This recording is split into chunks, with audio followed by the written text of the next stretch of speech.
Hello everyone, welcome back to the channel. It's Aaron once again, and we have a double hitter for the Malaysia Championships 2023.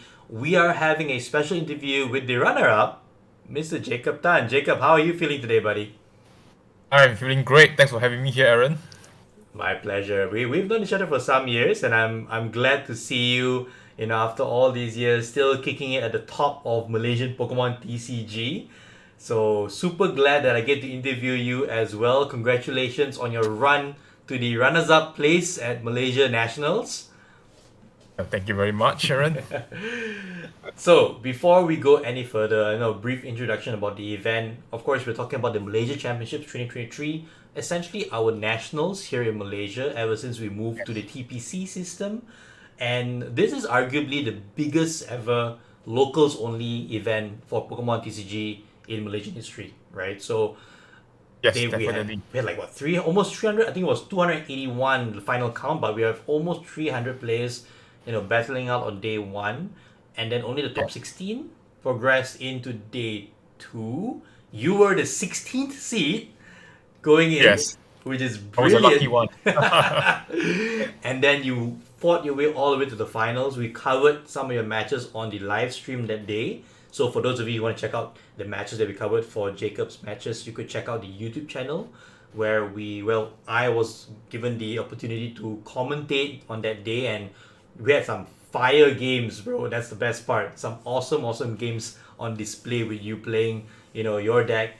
At the end of the day, I feel this is a good opportunity to get to know you and your deck a little better, and your run and your journey to the finals, at Malaysia Championships. So before we get any further, let's get a quick introduction of Jacob. So yeah, all right. So hi everyone. Thanks for having me here first of all. So my name is Jacob, and I've been playing Pokemon TCG since the mid of 2015. I can still recall that the first set that I actually bought is Ancient Origin XY, where we see a lot of Primal Groudon, the secret art Primal Groudon, Primal Kyogre, Rayquaza. Yeah, definitely big memories lah. I can definitely recall. So that was the moment that I actually started building a deck and went for local league. The first league is in Toys Bar. Still recall that. Yeah, so it's almost 8 years if we count exactly month by month and year to year. Yeah, it's almost it's been almost 8 years. Sorry, 8 years since I started playing Pokemon TCG. Yeah. Nice. 8 years, and I think we've seen each other before at the local game stores, right? At local leagues and all that, and Oh yeah, and definitely. We have come yeah. through each other. But And actually, you're just share something interesting. sure. Even though I actually started playing in 2015, but you know that I was actually a spectator in one of our very early nationals in 2012 in Summit USJ. Yeah, yeah. Wow.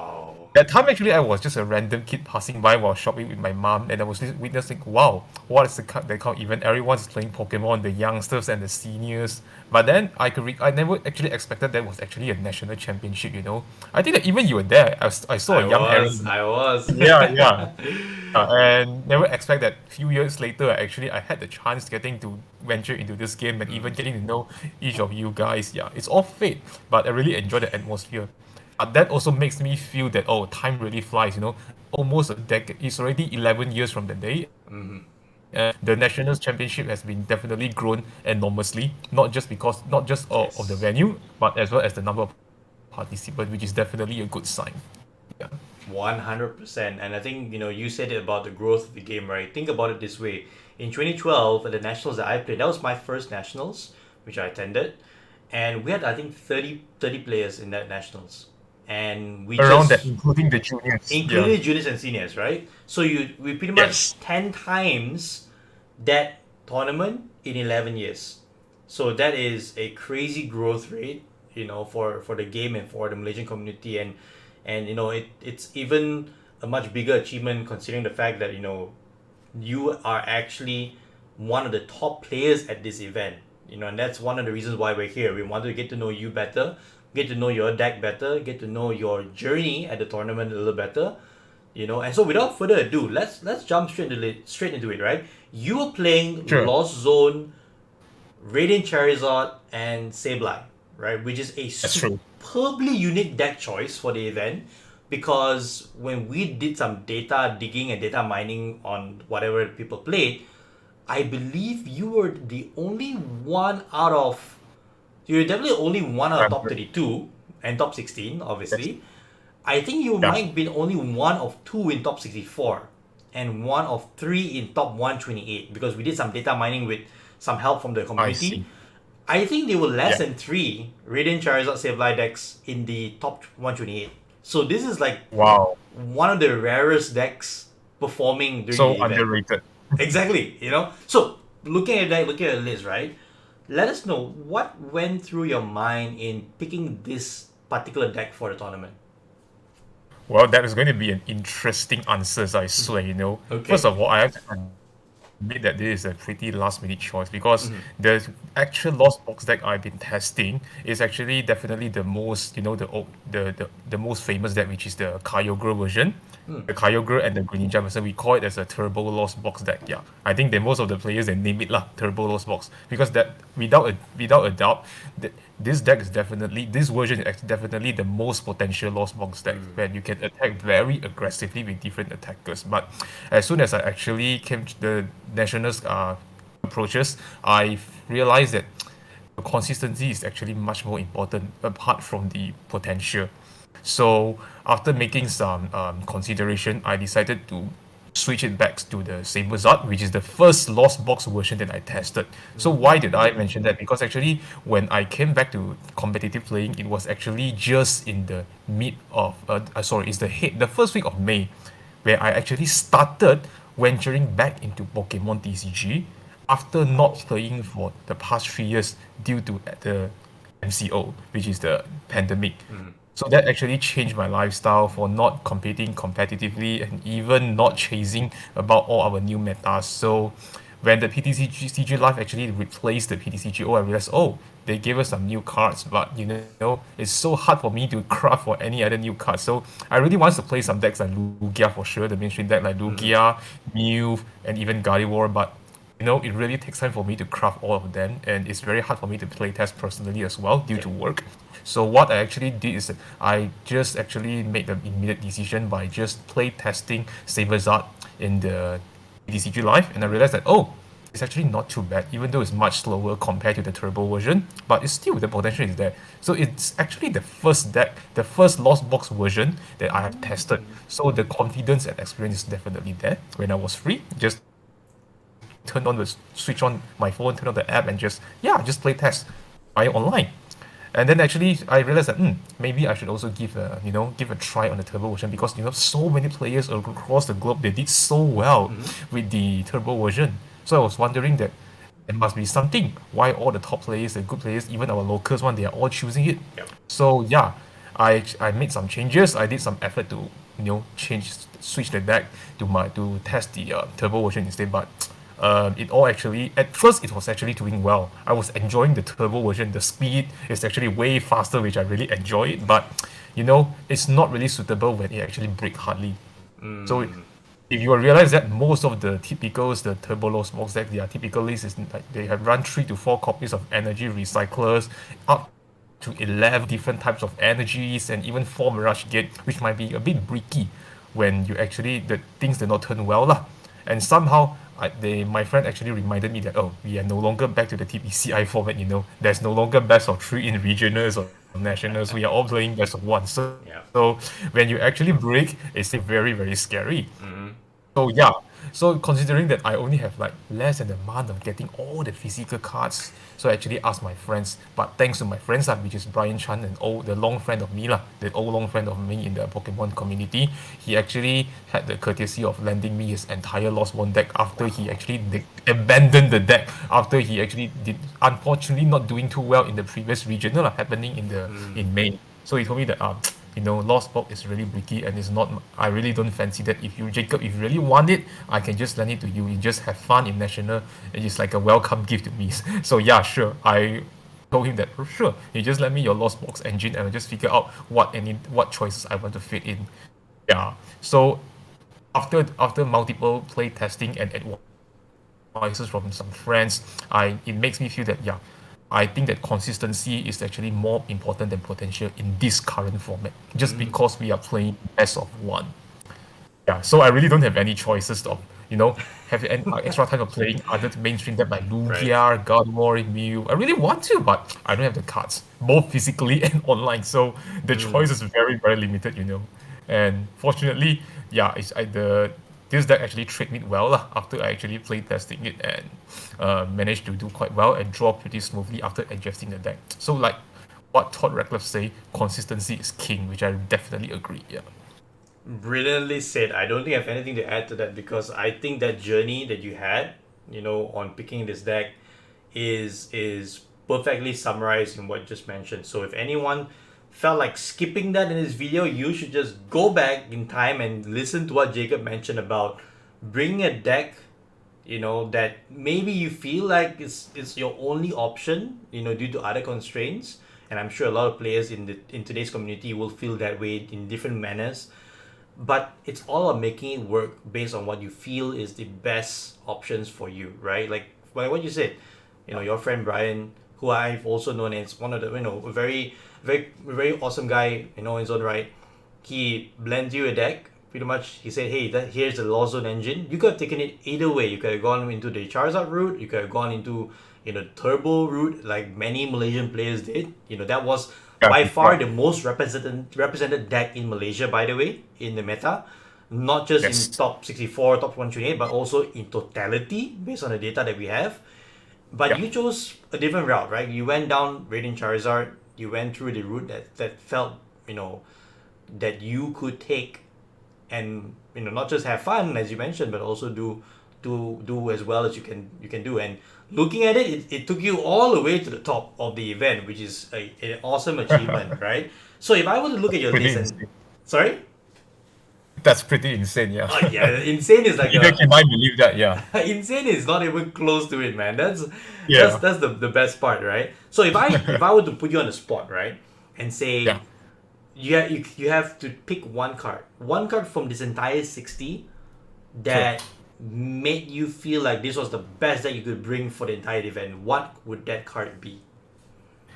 It's definitely going to be the Roxanne.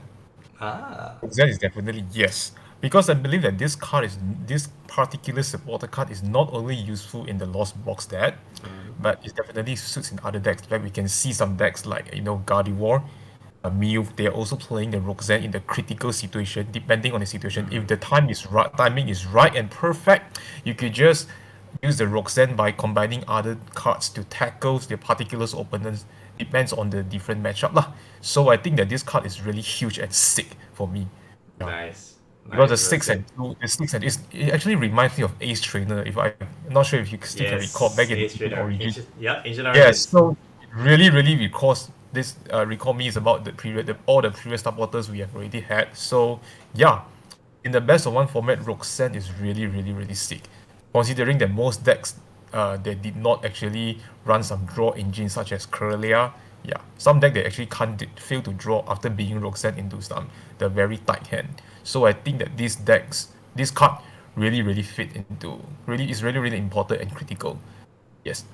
Other Well than that, said. I would say that Choice Belt and the Echoing Horn is really important in the Lost Box engine as well, based on the current meta, I would say, because they did actually end up helping me a lot in my both day one and day two matchup.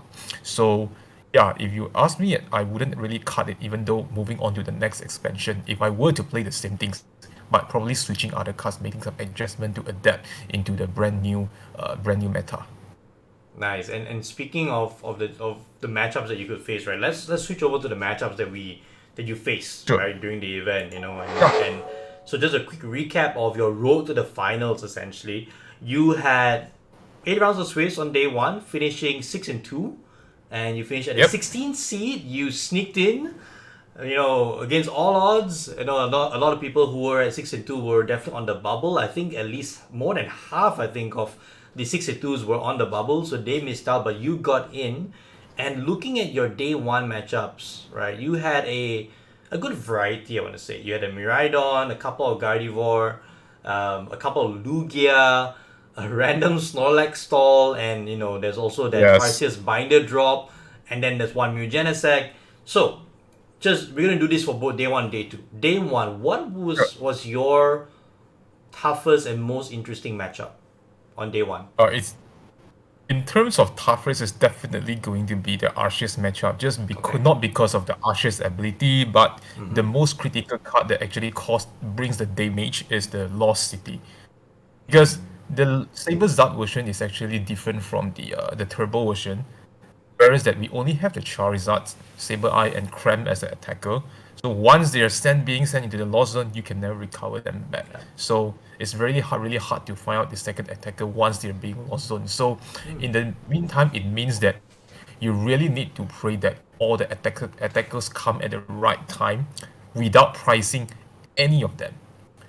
Yeah. So it really this is the things that actually makes the matchup unbalanced and really not disadvantage. Yeah.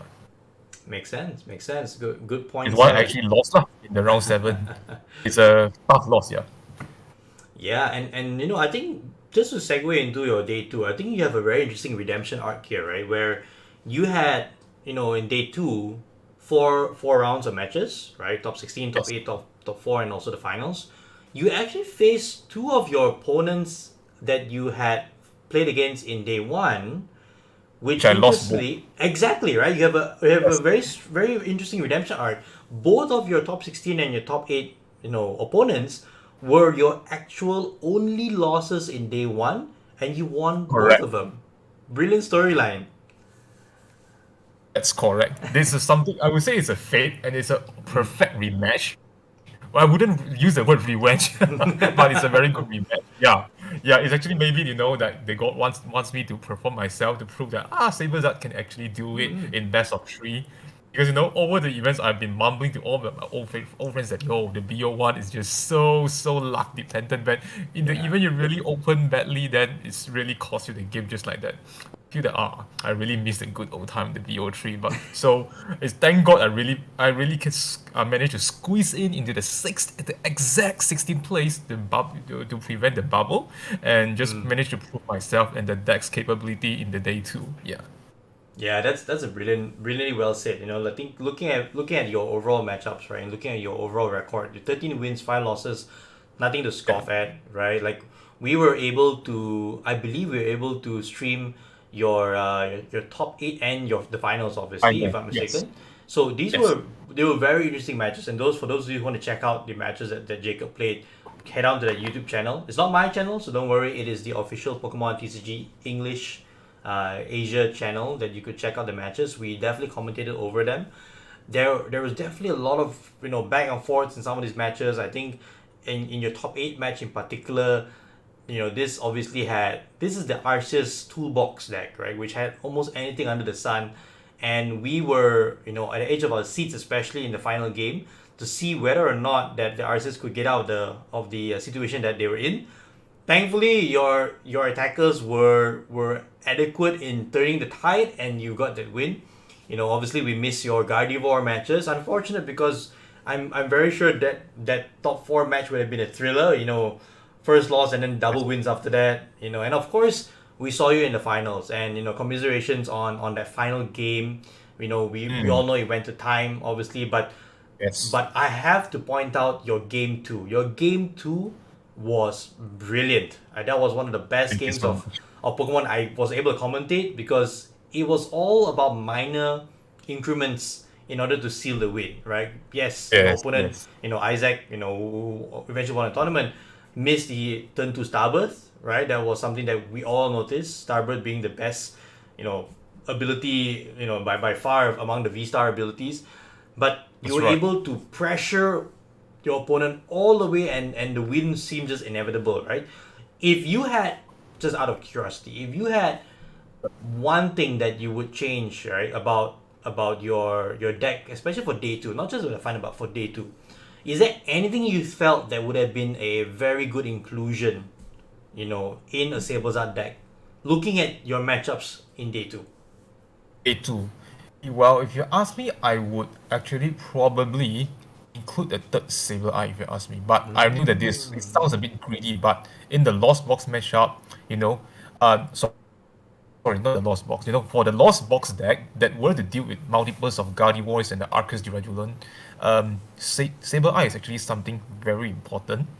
And sometimes when you actually, unfortunately make some prizes, some of them are actually priced. You really hope that you are able to get the Sableye on time when you actually manage to start off with a good hand, playing the continuously chorus experiments and the flower selecting to get into the 10 cards, the magic 10 cards into the lost zone. You really hope that you need both the energies and the Sableye on the spot, on the bench to perform the attack as soon as possible. So which is why I actually play 4 copies of Psychic Energy, where some other Sablezard version they actually just play 3. They split the energies into 3-3. I make it 4-2, and I play up to 3 for Crystal, which is actually enhance the chances of getting both the Sableye and the Psychic Energy. And even Comfy sometimes when I fail to get the better VIP pass in the first turn, which I actually demonstrated it in the game 3 of the finals. I actually played 2 for Crystal to get both my Comfy and Flower selecting into the better VIP pass so that both Cremery can come out and attack in the turn 1. Yeah. Very So well that's said. what we actually say is consistency. That will actually less likely to happen when we are playing the turbo version.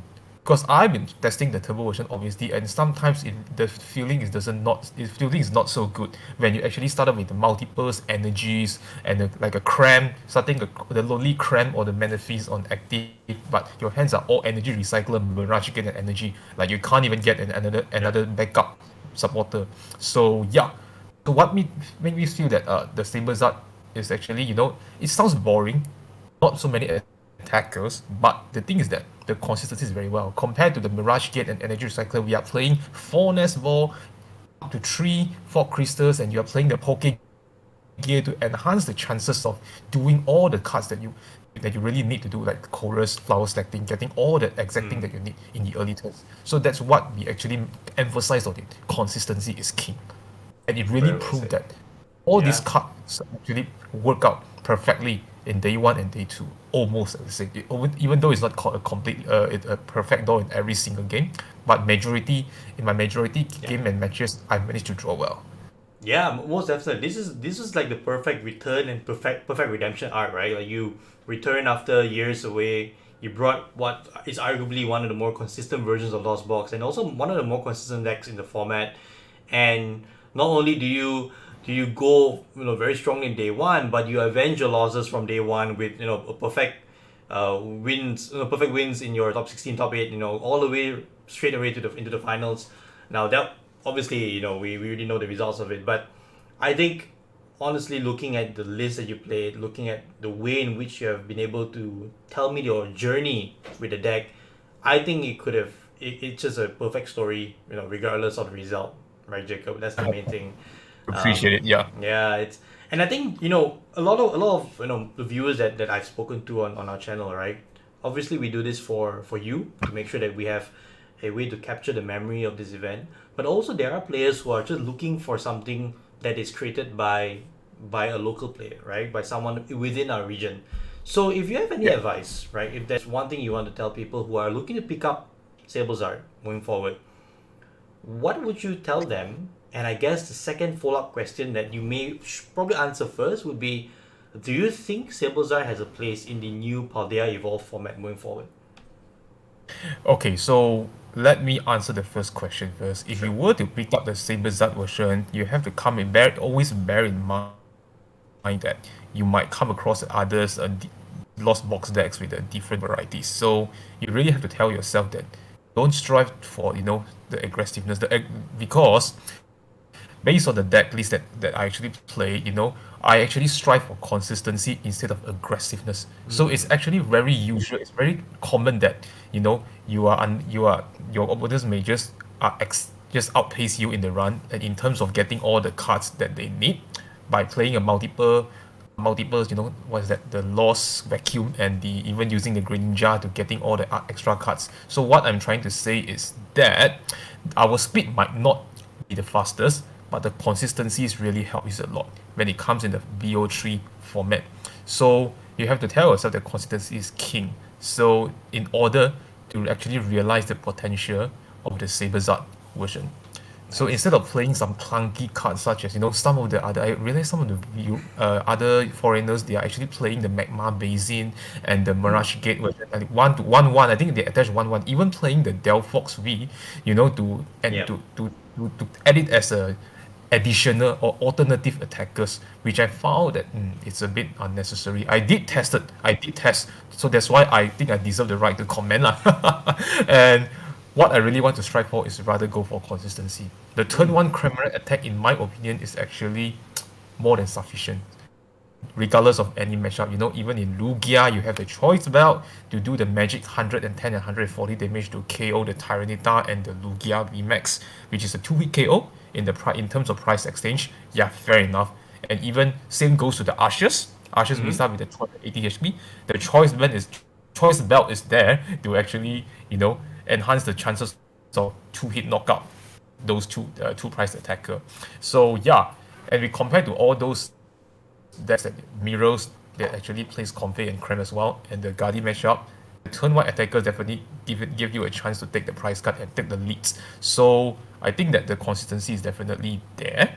And moving on to the new expansions, yes, the potential is definitely still there, but definitely we need some changes lah. Considering that we might have some other disruptive cards like the Iono in the late Yeah. game, where you really need to add on something really new. I personally I've yet to figure out what sort of cards I have to make some amendments, since I Mm. have yet to test it after the nationals, but it's definitely going to make some changes lah. And not to forget one of the most annoying card that will affect every single lost box engine, which is the Tinglu EX.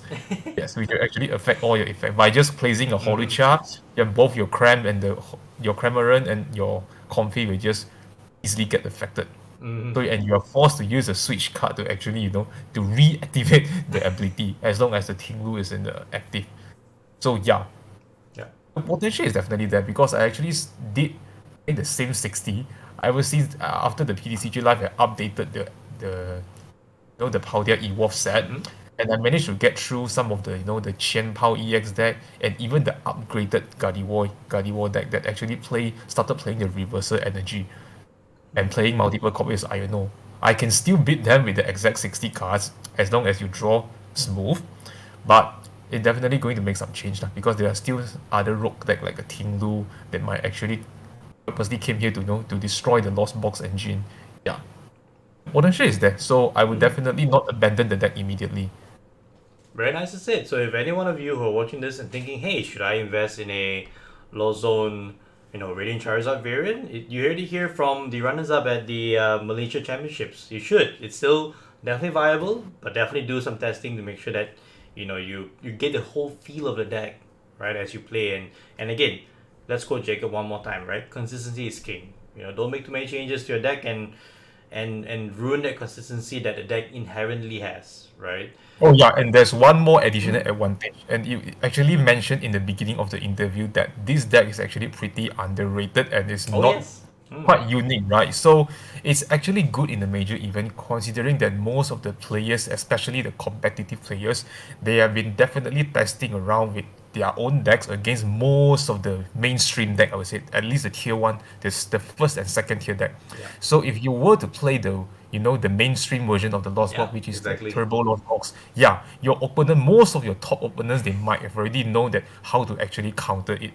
But against the Saber Zard, which used to do well in the major events such as the EYC, that Pedro make it top four Mm. with the Saber Zard. But after that, actually, not many people actually pilot this version. So yeah, playing a deck that was not within the torchlight of the mainstream, within the mainstream or the top tiers deck, actually give you actually leisure because your opponents might out how to actually tackle your deck.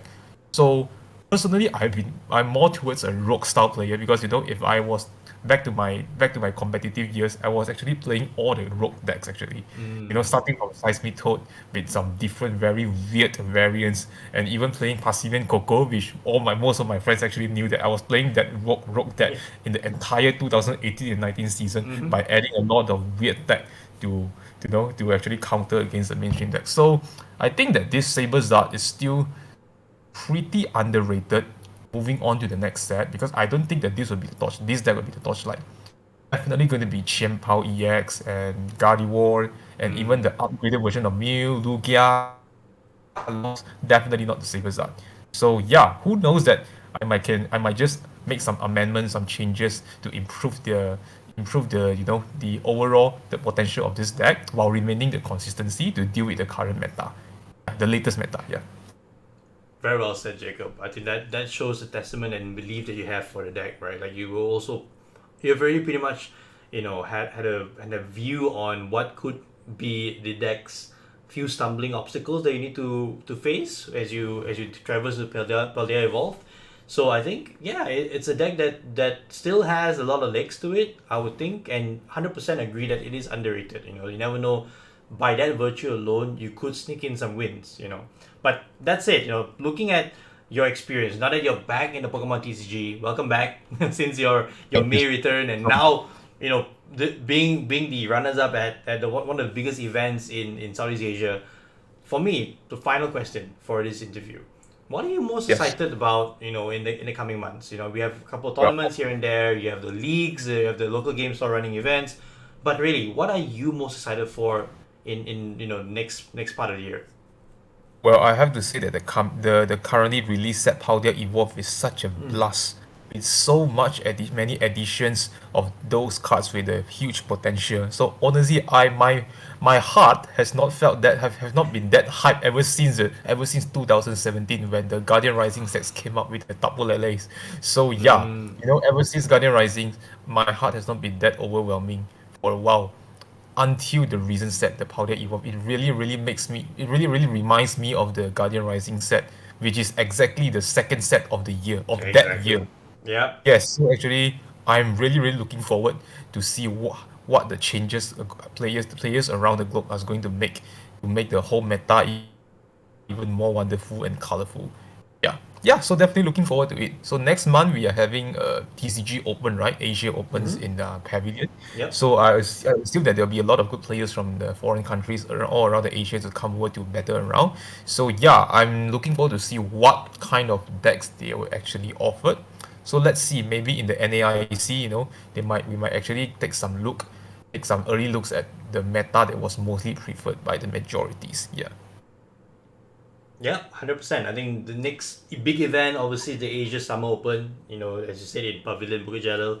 That is next month in July. So definitely hope to see you there. I will definitely be attending. Not sure in what capacity yet, wink wink, but we shall see. Yeah. Definitely hoping to meet you again, meet everyone else who's been competing in the Malaysian TCG scene, and also from around the region, like you mentioned, from the Philippines, from Singapore, from anywhere else. But this pretty much concludes the interview for today, Jacob. Any final words or any final thoughts before we close off? Yeah, sure. I first of all, I feel really, really excited and happy to actually witness the enormous growth of our local community because I can definitely still recall, like I say, from my first witness of a very mini nationals and even my first year of joining nationals back in 2016, which is also the last year before the all the international just came out Yeah. replacing that former system. So the changes and the rising of our community is actually really, really it's make us feel like more and more excited and looking at more and more new faces with their passions and playing Pokemon TCG really makes me recall myself and my younger ages. So happy to see that and really, really happy to meet more and more new faces in future. And yeah, also not to shout out to my friends Brian for lending me his deck. Very, very generous of him. Thank you. So some of my friends, like especially Kelvin Chong, for actually giving me some advices on the Lost Box matches especially in the mirrors. And yeah, also shout out to Aaron yourself for having me here. No worries, Yeah, man. so Pleasure. I'm very happy being part of the local community and really hope to see more and more passionate and aggressive players to come out to represent Malaysia in the future. Yeah, it's a good sign. Perfectly said. What a way to end off today's session. Jacob, once again, congratulations on your run. Thank you so much for Thank your you so time much. today. And for those of you at home, really hope that you had some major takeaways from this interview with Jacob.